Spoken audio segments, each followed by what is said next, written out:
Hello, this is Aiden Stalker, Nathaniel Clevenger, and Lizzie De Leon, and we'll be talking to you about Victorian-era literature. According to VictoriaEra.org, a website dedicated to providing information on the era, the Victorian era lasted from 1837 until 1901. It was named after Queen Victoria, who also reigned during the same time period. She was the longest reigning queen and one of the first in an entire period named after her. This era is right between Romanticism and Modernism, so it often exhibits characteristics of both. This period was defined by great change and developments in science and technology. According to English Heritage, an organization that preserves Britain's historic landmarks and aims to educate people, early on in this era was the Irish potato famine of the 1840s, which shocked many as it occurred in one of the most developed empires in the world. At the same time, great industrialization and advancements were occurring. The railway, steamship, electric lights, and the electric telegraph are some of the biggest inventions of this time, states the Historical Association, a group that advances education and history. Goods started to be mass-produced in factories. However, this had many negative effects like dehumanization of work, pollution, child labor, and disease as city life grew rapidly, Victorian Britain. During this time, Britain was also expanding rapidly until eventually they could boast that the sun never sets in the British Empire, Victorian Britain. This created a sense of pride for the British people. An introduction. Religion during this time went through a crisis as many of the new scientific ideas went against the traditional views of the church. All these events led a lot of the art, including literature, to have a rather conservative outlook on society since such radical changes were occurring. An introduction. According to VictorianEra.org, some common books from this time period include Jane Eyre, Dr. Jekyll and Mr. Hyde, Dracula, Christmas Carol, Oliver Twist, Origin of Species. The most popular author from this time period was Charles Dickens. The term novel was popularized during this era as they expressed new and deeper issues than ever before. Also during this time period, children's books came more common, as probably due to the fact that child labor. There's lots of that. Themes during this time period the big one was individuals going through very practical hardships and issues. However, in the end, luck, perseverance, and hard work would prevail.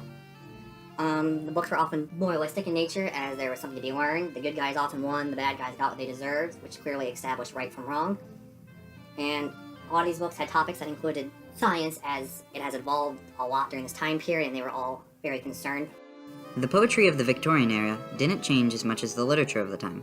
Victorian-era poetry was largely a blend between Romanticism and Modernism, in fact. Nonetheless, Victorian poetry is known for its love of knights and chivalry, imagery, and its addressal of politics.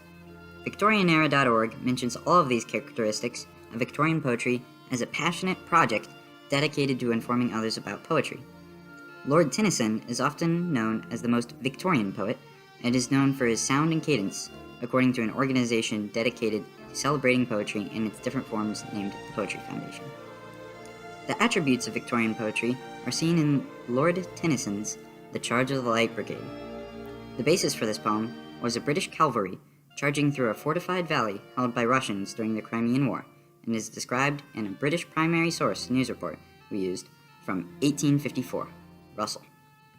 Stanza 1 of The Charge of the Light Brigades goes like this. Half a league onward, all in the valley of death, rode the 600. Forward, the Light Brigade, charge for the guns, he said. Into the valley of death, rode the 600. Stanza 2. Forward, the Light Brigade, was there a man dismayed? Not though the soldier knew, someone had blundered. There is not to make reply, there is not to reason why, there is but to do and die. Into the valley of death, rode the 600.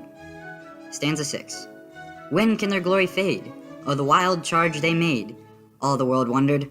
Honor the charge they made. Honor the Light Brigade, noble 600. The Charge of the Light Brigade is often acclaimed as being very romantic, although there are very realist parts of it too. First of all, the romantic part of the Charge of the Light Brigade is it sounds righteous when describing the soldiers, knowing just to do and die, and asking, when can their glory fade? The Romantics loved this. But it also uses imagery about a real event which realists would love. As a poetic device, it uses the cadence of half a league onward, to sound like horses.